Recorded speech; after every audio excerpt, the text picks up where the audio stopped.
David, Anita Dunn, the White House communications director, in Time magazine, in an article entitled "Calling Him Out, the White House Takes on the Press," she says this of Fox News. She says, "It's opinion journalism masquerading as news. They are boosting their audience, but that doesn't mean we are going to sit back." You once dealt with communications at the White House for Bill Clinton. Is this a smart strategy?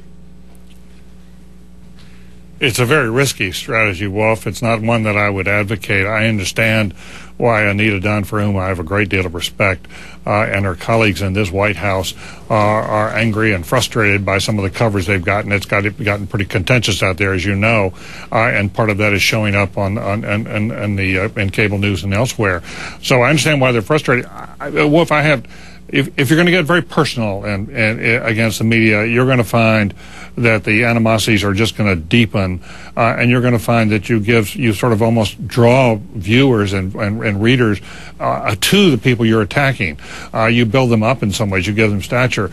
If you're going to get into this kind of thing, I think it's the press always has the last barrel of ink. It has long been said, and you often find yourself not winning that. And I just keep wondering if they're going to do this. Why don't they take this over to the DNC, over to the Democratic National Committee, and have their struggles like that fought out over there and not out of the White House? I have real questions about that strategy. Yeah, I think they're going to do that as well, David. But I think the feeling over there from talking to folks is, and you know this, the first rule of campaigning is, don't let your opponent define who you are.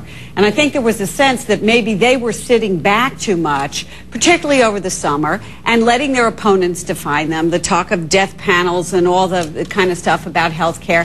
And there was a sense that maybe they weren't aggressive enough in protecting their president and defining the issues. Now, that may have been a problem with health care because we weren't quite sure where the president was on it. So that was a big part of their problem. So I think a strategy to fight back. Well, I mean, it's correct that they probably weren't as assertive as they should have been on the issues, but going after a news organization, in my experience, is always a loser. You used to do it when you worked for Newt Gingrich? Well, on occasion, not because I really wanted to, but because Newt, the boss wanted you to. Newt got angry at the Atlanta Constitution, and for a number of months, it was his hometown paper, Justify, the reporting at the time was, I thought, terribly unfair, but it ended up being a cause celeb. They reported anyway, because you can always report around the news person by talking to all their enemies around town. And they have a big audience. And Fox has an audience, not just conservatives. They've got liberals and moderates who watch too. They've got Obama supporters who are watching. So it's a temptation for politicians, but it needs to be resisted. And David Axelrod had coffee with Roger Ailes, the head of Fox News, in New York during the United Nations General Assembly. And if that was an attempt at détente, Anita Dunn's quotes are going to, shall we say, blow up any peace talks. It is a difficult moment. In your travels, Wolf, I travel quite a bit, and in your travels, you do get this polarization, and that is what the White House is worried about. But David and Tony know this better than me, and Gloria from campaigns.